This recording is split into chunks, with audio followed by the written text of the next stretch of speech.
Hoy es 24 de febrero de 2026. Patatín, patatán. Vamos allá. Negocios, empezando por inversiones. Dos que pueden parecer similares, pero que no lo son. Dos de estas pequeñas empresas que empiezan con muchos recursos. Una de ellas es una startup que se llama Ineffable Intelligence, que está fundada por un tipo que se llama David Silver, que es un investigador que viene de DeepMind. Bueno, pues acaba de levantar $1.000 millones con una valoración de 4.000. Ha montado esta startup en Londres, lo que convierte a esta startup y a esta ronda de financiación en la más grande en ronda de financiación en nivel seed, en nivel semilla, la más grande de Europa. Lo peculiar de esta Ineffable Intelligence es que no tienen ningún producto, no tienen ninguna demo, no tienen ningún plan. Lo único que tienen es los fundadores, los primeros empleados, por decirlo así, y una declaración de intenciones que consiste en que su objetivo es construir superinteligencia, sea eso lo que sea, utilizando sobre todo reinforcement learning, que es algo que ya está haciendo todo el mundo, lo cual también hace preguntarse sobre cuál es la novedad. Pero bueno, así es la lógica de los inversores, valga la contradicción. Por otro lado, Fei-Fei Li, que había ido ya hace unos meses a montar su propia startup a la que llamó World Labs, también ha anunciado, curiosamente, otra ronda de $1.000 millones. Los principales inversores han sido AMD, Nvidia y Autodesk, y la idea es pues seguir con su propósito original, que era construir world models, modelos de mundo, aunque, como vimos cuando presentó su primer modelo, no está yendo en la dirección de construir inteligencias artificiales que tengan un modelo de mundo, sino en construir modelos de mundo en el sentido de simulaciones del mundo real que después se puedan utilizar o bien para entrenar inteligencias físicas, robots, para entendernos, o bien para, por ejemplo, hacer videojuegos. En cualquier caso, comparar a Fei-Fei Li con el tal David Silver es como comparar a un tío que ha ganado 4 balones de oro con una joven promesa de la cantera del Albacete, con todos mis respetos, como siempre, como no podía ser de otra manera, para que nadie se ofenda por Albacete, sus gentes, sus paisajes. Qué sitio, qué gran sitio Albacete. Yendo ya a los negocios en sí, Perplexity ha anunciado que va a quitar los anuncios de su plataforma porque creen que restan credibilidad a las respuestas que da la inteligencia artificial, cuando menos generan dudas sobre lo honesta, dentro de lo que puede ser honesta una inteligencia artificial, pero sobre si está o no influenciada por esos anunciantes que están poniendo dinero. Esta noticia llega en plena polémica con la noticia que a su vez dio OpenAI hace poquito de que ya está empezando a poner publicidad en su plataforma. Anthropic también se sumó a la polémica porque hizo un anuncio en la Super Bowl justamente capitalizando sobre el hecho de que ellos no tienen publicidad, así que el debate sobre si se puede o no se puede poner publicidad en la inteligencia artificial está ahora muy encendido y no lo entiendo porque es obvio que hay que poner publicidad en la inteligencia artificial, igual que hubo que poner publicidad en la televisión, en internet, en la radio, en la prensa, en las marquesinas, en las salas de espera de los aeropuertos y en cualquier sitio por donde pase gente. No entiendo por qué la inteligencia artificial iba a ser distinta a todos los demás productos o servicios de uso masivo. Pero bueno, es una polémica que está manteniendo entretenidos a unos cuantos estas semanas, porque realmente tienen que estar muy aburridos para debatir sobre algo que es obvio que va a pasar. Otra de negocios es que esta semana las acciones de IBM, luego abundo un poco más en esto porque hubo una especie de mini lunes negro esta semana, creo que fue el lunes, sí, en el que cayeron varias empresas sustancialmente en bolsa, parecido a lo que pasó creo que hace también 1 o 2 semanas con las empresas de software as a service cuando se lanzó Cloud Code. Bueno, pues esta semana, como digo, ha habido otra especie de mini lunes negro y una de las empresas que saco del resto del mini lunes negro, del que luego hablaré un poquito más, es IBM, porque sus stocks, sus acciones cayeron un 10% cuando Anthropic anunció que Cloud Code ya puede reescribir COBOL y además puede reescribir COBOL de una manera rápida. Para todos los que sean de una generación de estas con letra, COBOL es uno de los primeros lenguajes de uso, por decirlo así, industrial, empresarial, que existió. Es un lenguaje que durante mucho tiempo fue casi como un estándar, sobre todo para entidades y para procesos financieros, Con el paso del tiempo salieron lenguajes muchísimo mejor. COBOL es un lenguaje árido donde los haya, pero como hay mucha empresa, mucho proceso que se escribió en su día en COBOL y que, como suele pasar en las empresas, nadie quiere retocar, pues se siguen manteniendo a día de hoy programadores de COBOL que periódicamente pues, hacen el mantenimiento, el cambio de aceite, la revisión de los 10.000 kilómetros del sistema, para lo cual obviamente tienen que saber COBOL. Con el tiempo se ha ido también desarrollando una industria de reescribir los procesos que están ahora mismo en COBOL en otro lenguaje un poquito más moderno. Un poquito más moderno que COBOL es prácticamente cualquiera, así que es difícil equivocarse. Y IBM es una de esas empresas que mantiene un cierto volumen de negocio alrededor de gestionar procesos todavía escritos en COBOL. Así que cuando Anthropic dijo que Claude Code ya traduce COBOL y lo hace además de una manera rápida, pues las acciones cayeron en un solo día, como digo, un 10%. Y voy con la última de negocios, sobre la que voy a hacer un poquito de palanca. La noticia en sí puede parecer una tontería, pero da para hacer una reflexión un poco más interesante. La noticia es simplemente que Google ha presentado un nuevo producto en esta especie de apartado que tiene que se llama Google Labs. El producto se llama Pomeli Photoshoot, no confundir con el Photoshop de Adobe. Pomeli escrito P-O-M-E-L-L-I, Pomeli. Es un producto que anunció hace unos meses, de hecho creo recordar que lo mencioné por aquí cuando anunciaron que iban a hacer este producto. Y lo único que hace esto es para todas las empresas que necesitan hacer fotografías o presentaciones gráficas de sus productos, pues lo único que tienes que hacer ahora es, le subes una foto del envase del producto a Pomeli y Pomeli procede a hacerte un photoshoot, una especie de panoplia de fotografías, de imágenes del producto en diferentes situaciones que tú puedes elegir, ¿no? Pues imagínate que tú fabricas refrescos. Bueno, pues le subes una foto de la lata de tu refresco a Pomeli y le seleccionas los escenarios o los casos de uso en los que quieres que te construya fotografías. Y pues de repente te saca el típico packshot corporativo o, por ejemplo, te saca... Tú le dices, mi público objetivo son jóvenes entre 18 y 25 años, urbanos, a los que les gusta el rap. Bueno, pues te saca un rapero de entre 18 y 25 años, vestido de una manera así muy urbanita, con una lata tuya bebiéndosela. O te saca a otros jugando en la playa y con unas latas de tu producto allí apoyadas en la arena mientras juegan. Lo que tú le digas, vamos, que hace, pues eso, un photoshoot. Y por supuesto, te mantiene toda la imagen corporativa que tú le digas, tipos de letra, colores, en fin, lo que le des. Como digo, la herramienta en sí, a día de hoy, esto hace 3 años nos habría parecido de Star Trek, pero a día de hoy nos parece incluso una cosa menor. Y nos parece una cosa menor porque ya llevamos unos mesecitos, quizás desde hace un año, y esto es una cosa que yo predije, no porque sea muy listo, sino porque era obvio que iba a pasar. Esto, la historia se suele repetir, es una de las cosas que tiene. Y desde hace como un año, yo venía diciendo que íbamos a ver cómo la inteligencia artificial dejaba de intentar perseguir ese santo grial de la inteligencia sobrehumana, un único modelo que sea como una especie de nuevo oráculo de Delfos, que sea capaz de responder a todo, de saberlo todo, de no equivocarse nunca y de ser perfecto. Y viendo que eso va para rato, desde luego con las arquitecturas que tenemos hoy parece que va para rato, lo que anticipé, y como digo no hay que ser muy listo porque esto ha pasado más veces, es que lo que empezaríamos a ver serían especializaciones, lo que muchas veces también se llama como verticales, modelos o variantes de modelos o adaptaciones de modelos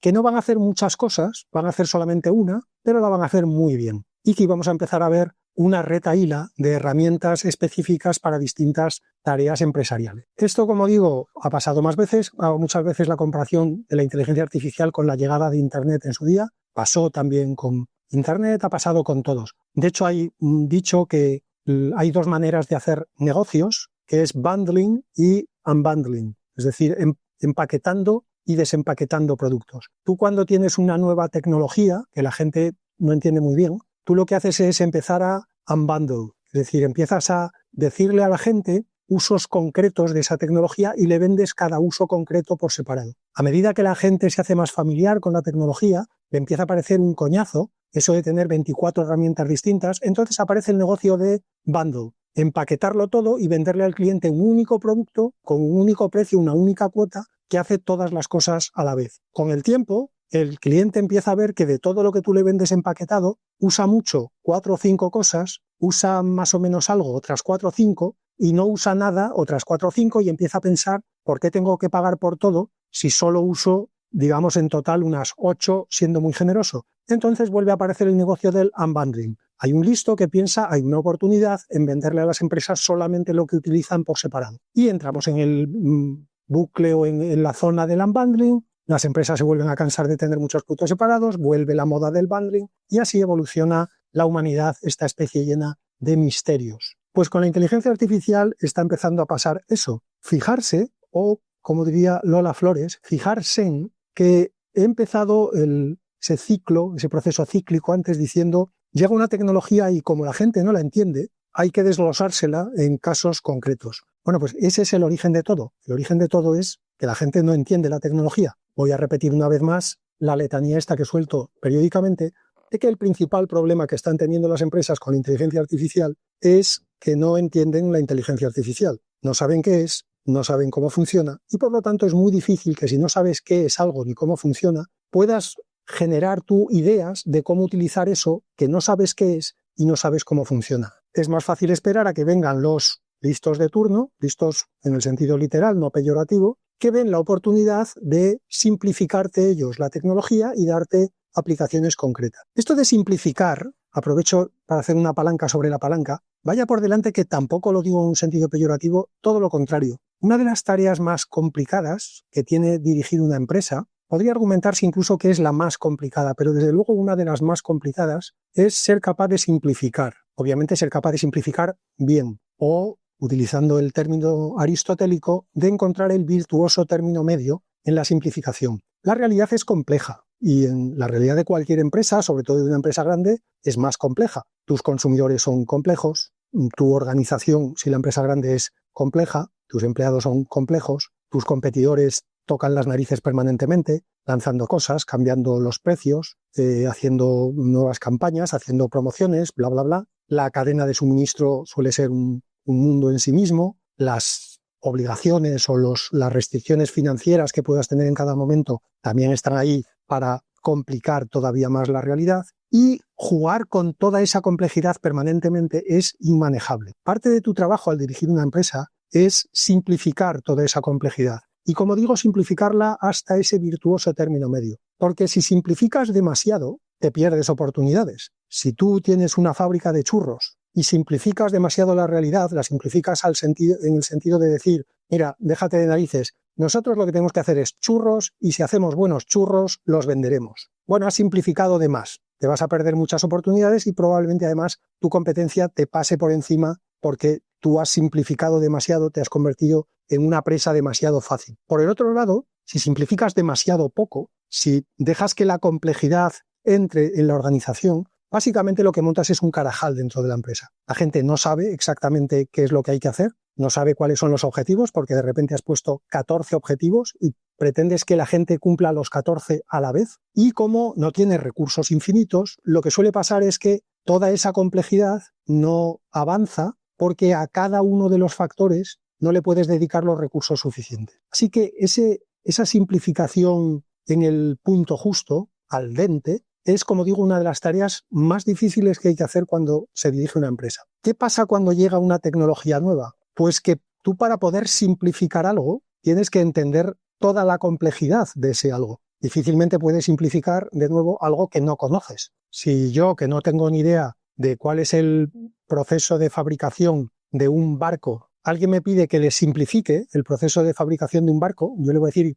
¿cómo quieres que te simplifique algo que no sé lo que es? Te lo puedo simplificar diciendo, se compran las piezas y se fabrica el barco, pero lógicamente no te va a ayudar mucho esa descripción. Así que cuando llega una nueva tecnología, hay que hacer un cierto esfuerzo de comprensión de esa nueva tecnología, justamente para después poder hacer el ejercicio de simplificación. Pero el proceso de pensar es un proceso que consume mucho tiempo y que no da resultados inmediatos. Esos dos factores son criminales en cualquier empresa. Que dediques mucho tiempo a algo y que dediques mucho tiempo a algo que no da un resultado inmediato, nunca va a ser bien recibido en cualquier consejo de administración que se precie de serlo. Así que, ¿qué haces en esos casos? Pues más o menos metes un poquito de jerga por aquí, otro poquito de jerga por allá, vas a una conferencia, vas a un foro de no sé cuántos, pones a un grupo en la empresa de trabajo de observación de no sé qué mandangas y simplemente dejas pasar el tiempo hasta que aparezca esa simplificación que te van a hacer otros.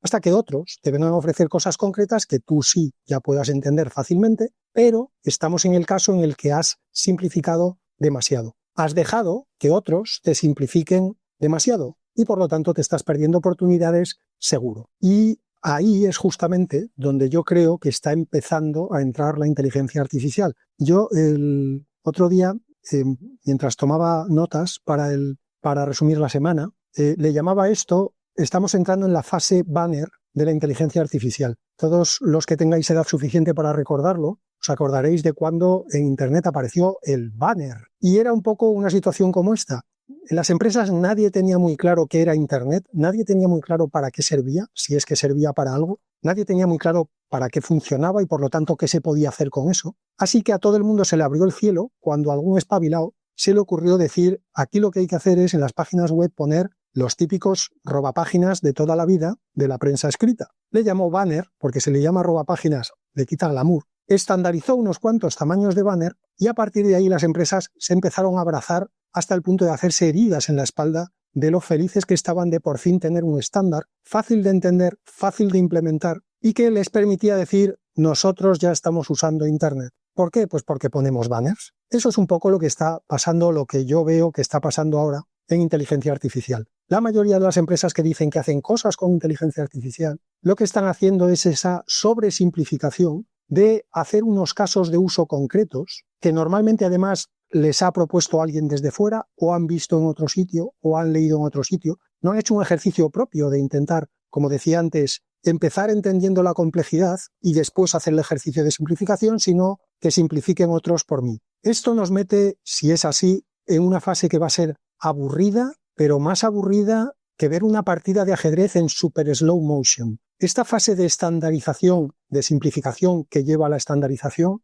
es la parte más aburrida que hay en la implantación de cualquier tecnología. Y yo creo que ya estamos entrando en eso porque cada vez es más aburrido lo que leo sobre inteligencia artificial, sobre lo que están haciendo las empresas en inteligencia artificial, es corta y pega, todo el mundo está haciendo más o menos lo mismo y todo el mundo está yendo por donde le dice Accenture o por donde le dice McKinsey. Nuevamente, qué paisajes McKinsey, qué paisajes Accenture y qué grandes gentes. Viva Albacete, viva McKinsey, viva Accenture, viva Price, viva el Boston Consulting Group. Máximo respeto para todos ellos, por favor. Pero qué aburrimiento. Yo digo muchas veces, la gente que me conoce cuando lo digo ya pone los ojos así como huevos de paloma, que en la vida lo que hay que buscar es gente que haga que te hagas preguntas, no gente que te dé respuestas. Porque lo divertido es encontrar las respuestas. Luego, si alguien viene a darte las respuestas, te está quitando justamente la parte entretenida de la vida. Pero las empresas que no suelen estar para entretenerse, prefieren saltarse la parte de hacerse preguntas y prefieren que venga alguien a darle las respuestas. El problema es que te están dando respuestas a preguntas que tú no tenías. Así que te tienes que creer que la pregunta estaba bien hecha. Pero bueno, esto ha sido una especie de desahogo porque me estoy aburriendo cada vez más viendo que estamos entrando en la fase del banner. Y como yo ya pasé la fase del banner en Internet, volver a pasarla ahora con la inteligencia artificial me va a dar un poquito de pereza. Por si fuera poco, lo ya mencionado, OpenAI ha anunciado esta semana que ha cerrado un acuerdo multianual con McKinsey, el Boston Consulting Group, Accenture y Capgemini como parte de un programa que en OpenAI han llamado Frontier Alliance, la alianza de la frontera. Frontera porque creo que también mencionó aquí hace unos episodios que OpenAI había lanzado una cosa a la que habían llamado Frontier, y digo cosa porque sinceramente no sé muy bien qué narices es esto todavía, pero ahí ya se han subido todas las consultoras grandes para a su vez venderle el Frontier a sus clientes con el respaldo de, oye tío, que te estoy vendiendo una cosa que es de OpenAI. O sea que no te me pongas ahora farruquito haciendo preguntas incómodas. Lo que supongo que la visión que creo que OpenAI debe tener con esto es, tenemos que crear el Microsoft Office de la inteligencia artificial. O sea, tenemos que crear como una especie de paquete estándar de uso de la inteligencia artificial en las empresas, y quién mejor para vender el paquete estándar que todas las consultoras que venden cosas estándar. Y ahí estamos. Y termino esta reflexión que me va a ahorrar una sesión de psiquiatra, con la mención que ya adelantaba antes a esa especie de mini lunes negro que hubo en la bolsa americana. No está muy claro por qué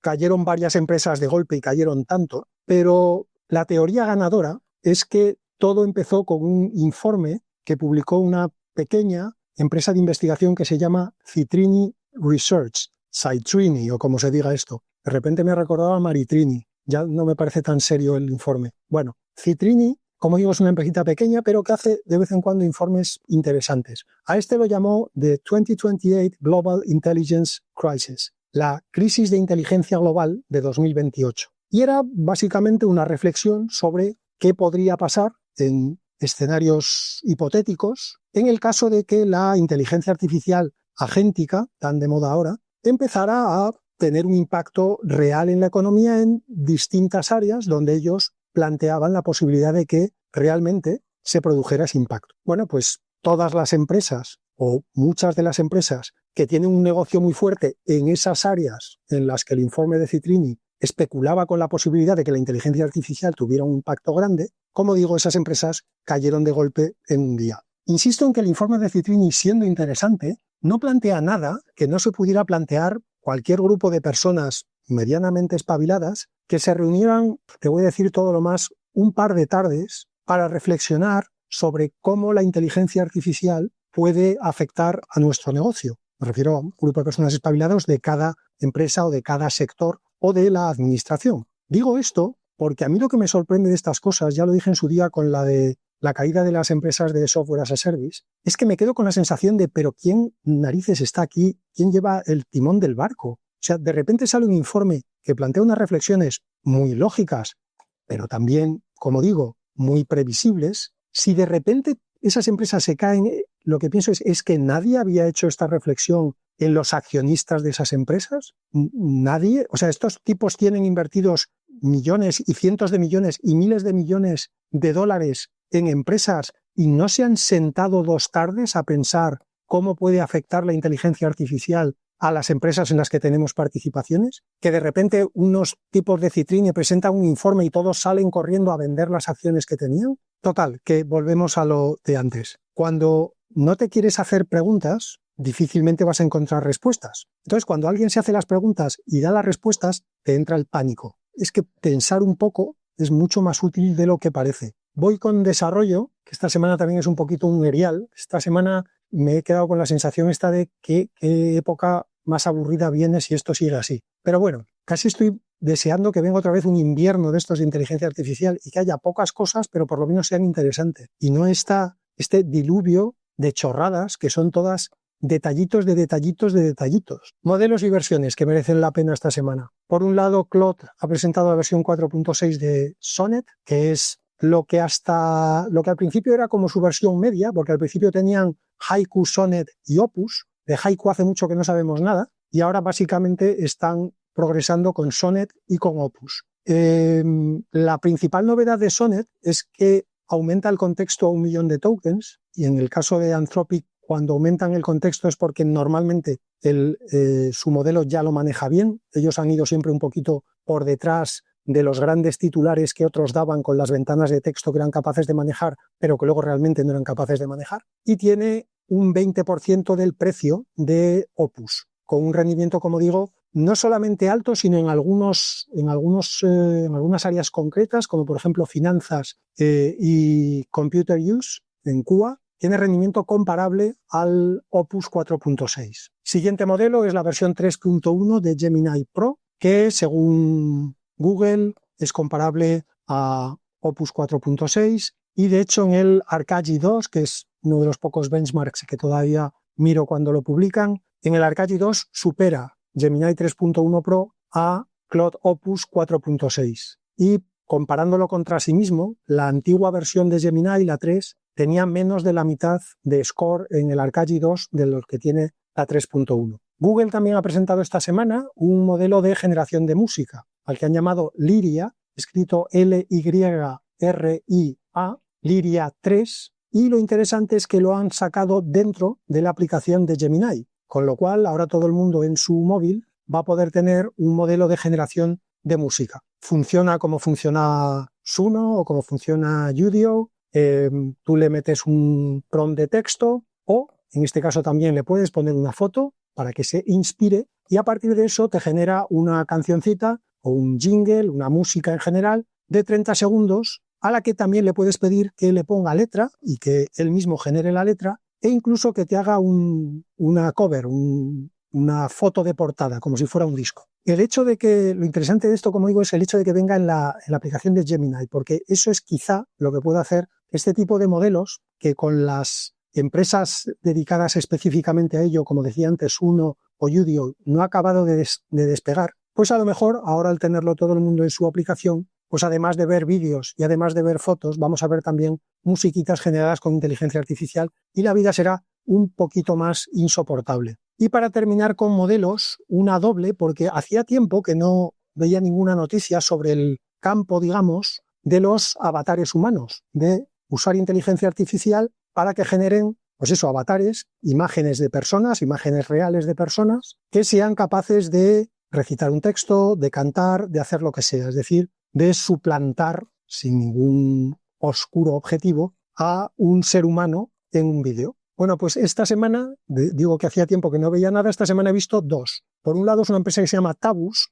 T-A-V-U-S, ha presentado la versión 4 de su modelo de generación de avatares, se llama Phoenix, el modelo, Phoenix como la ciudad americana, Phoenix, Arizona, que, como todo en inteligencia artificial, se va acercando cada vez más a ese momento en el que vamos a ser incapaces de distinguir entre un avatar y una persona de verdad. El movimiento de los músculos faciales, las expresiones, el movimiento de los ojos, todo es cada vez más realista y, por supuesto, el lip sync, la sincronización de los labios con el texto que está recitando, pues es cada vez más natural. En este mismo campo, otra empresa que se llama Anam, escrito A-N-A-M, lanza la versión 3 de su sistema que llaman Cara. Cara como cara en español, o sea, como lo que face es en inglés, pues Cara. En este, que contaba un poquito más cuál es la arquitectura que hay debajo, me ha parecido muy interesante que tienen una arquitectura muy troceada, ¿no? En vez de tener un gran modelo que lo hace todo, trocea un poco. Es decir,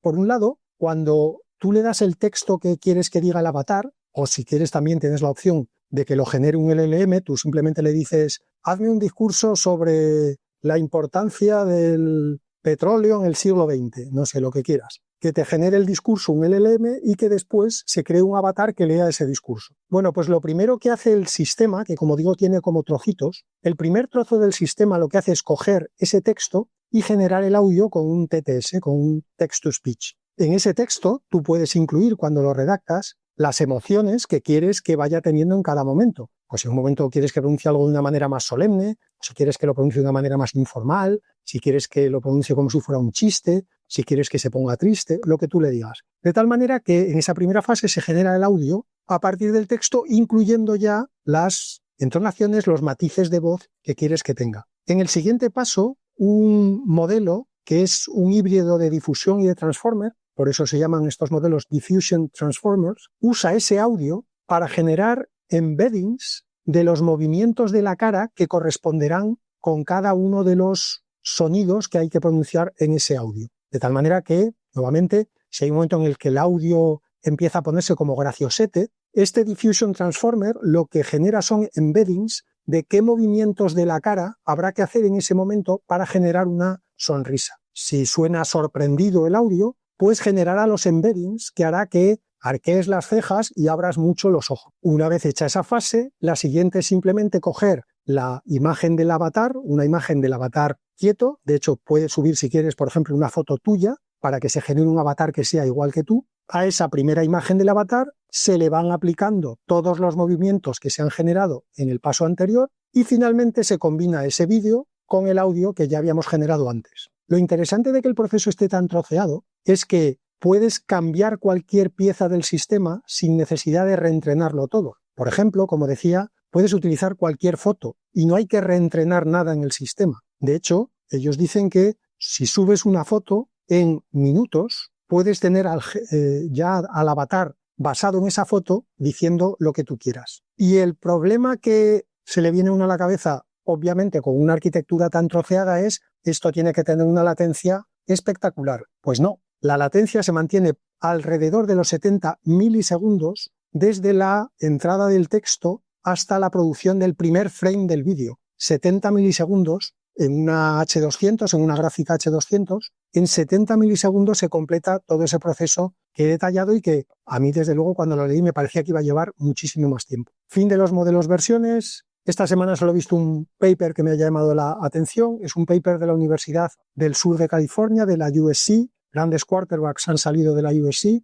de la Universidad de Pensilvania y de Microsoft. Y me ha interesado porque a mí que me interesa especialmente el Reinforcement Learning, pues este paper ataca un problema que hay en el RLVR, en el Reinforcement Learning with Verifiable Rewards, el Reinforcement Learning con respuestas verificables. A ver, hay varios problemas en el RLVR, pero ellos se fijan en uno, que es que como las recompensas son lo que en inglés se llama sparse, son dispersas, de hecho son tan dispersas que son o 1 o 0, si aciertas la respuesta te doy un 1 de recompensa y si no la aciertas te doy un 0. El problema, como digo, es que al ser tan dispersas, el modelo, cuando falla, lo único que sabe es que ha fallado, pero no sabe por qué. De hecho, no sabe si ha fallado por muy poco o si ha fallado por mucho. No sabe si su razonamiento ha sido un completo desbarre o el razonamiento ha sido muy bueno, muy bueno, muy bueno, justo hasta el último paso donde se ha equivocado, ¿no? Es un poco como estos profesores tan simpáticos que había en las asignaturas de ingeniería,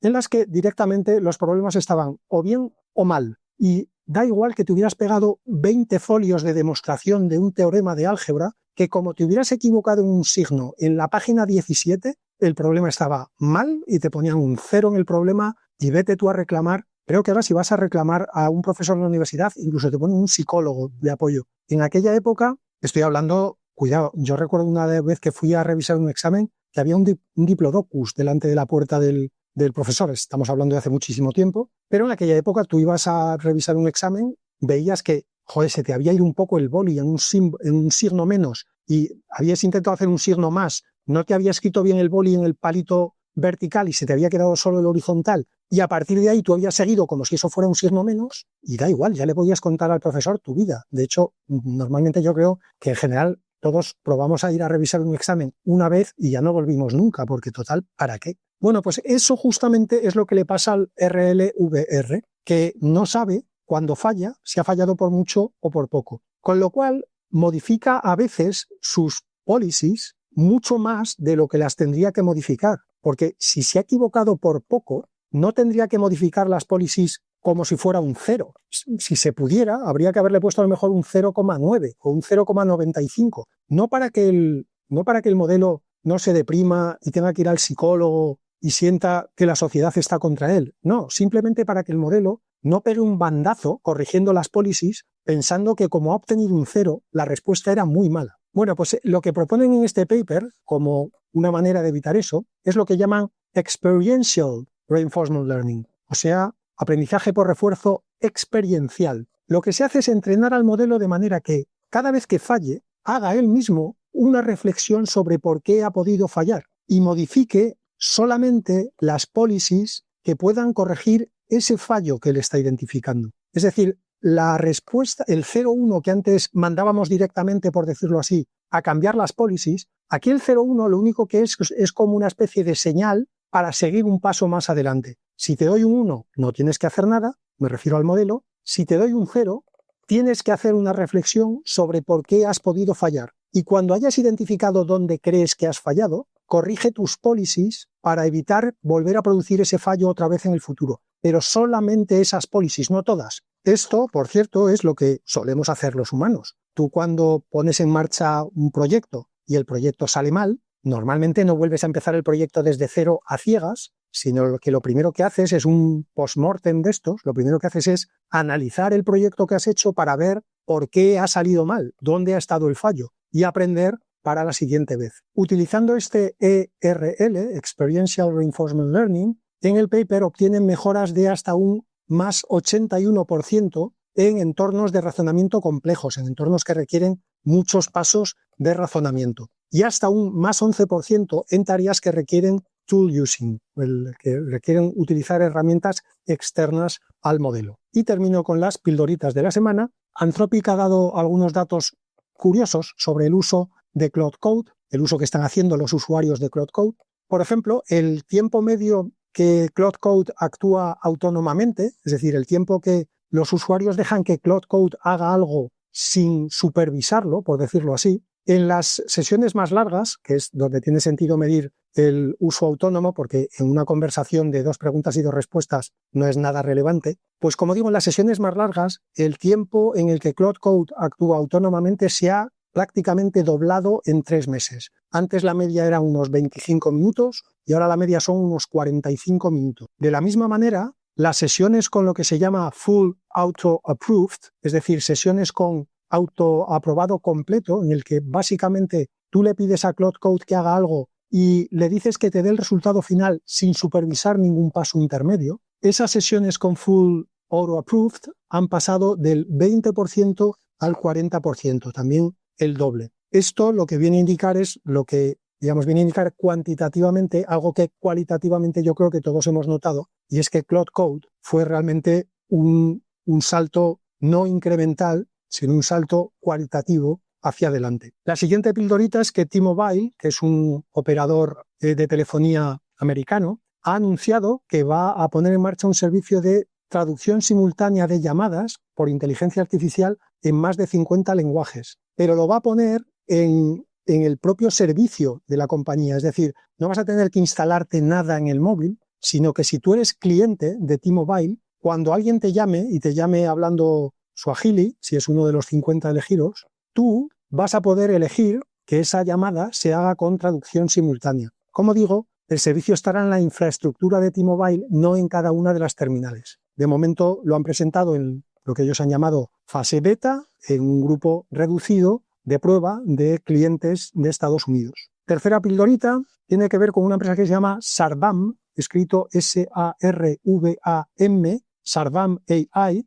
que es una empresa india y que ha presentado Indus escrito I-N-D-U-S, que es el primer LLM producido íntegramente en la India. Es un modelo de 105 billones americanos de parámetros, el más grande, que según ellos, y cito textualmente, está especialmente alineado para el contexto indio, sea esto lo que sea. Tiene además versiones más pequeñas, algunas tan pequeñas que permite la ejecución en dispositivos personales y también en coches. También han anunciado que utilizarán este modelo para unas gafas inteligentes que también tienen en el pipeline para lanzar en la India. Así que la India se une al selecto grupo de países que han construido un LLM completo con recursos propios del país. Tan selecto que yo diría que a día de hoy es básicamente Estados Unidos, China, Francia y la India. Seguro que me dejo alguno. Japón, yo diría que también. Creo que alguna vez leí alguna noticia de un LLM de Japón,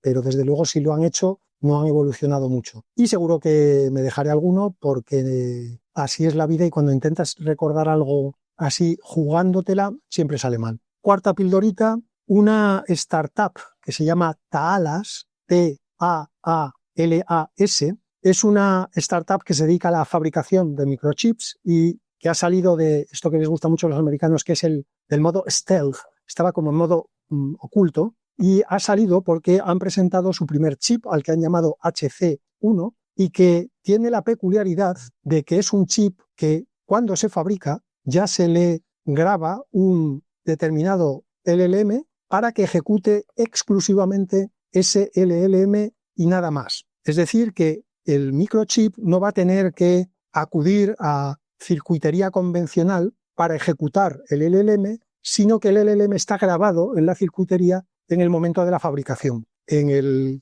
chip este HC1 de presentación, ellos lo que han grabado es el Llama 3.1 de 8 billones.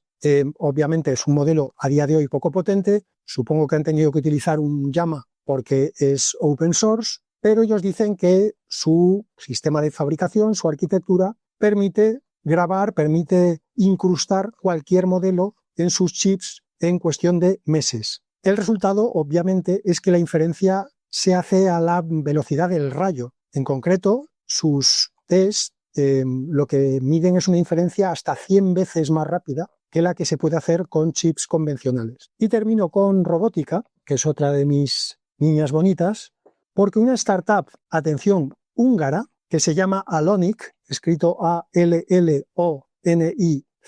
ha presentado una nueva manera de hacer lo que podríamos llamar la parte anatómica de los robots. No me refiero al esqueleto, sino justamente al conjunto de la anatomía. Y la novedad, la innovación que presentan es que utilizan trenzado de fibras. Su sistema lo que hace es construir un robot, de hecho, parecido a cómo estamos construidos los seres humanos. Tiene una parte estructural, una parte que le da rigidez al conjunto, lo que en nuestro caso sería el esqueleto, pero esa parte esquelética está recubierto de otra parte que sería el equivalente a lo que en los humanos son los tejidos blandos, y esa parte es la que se hace con fibras trenzadas. De hecho, a su sistema lo llaman 3D Tissue Braiding, entrelazado de tejido en 3 dimensiones. Este sistema, según ellos, ofrece 2 ventajas principales. Por un lado, el movimiento del robot es más natural, no es tan a tirones como suele ser los modelos que solamente tienen la parte esquelética. Y por otro lado, también según ellos, permite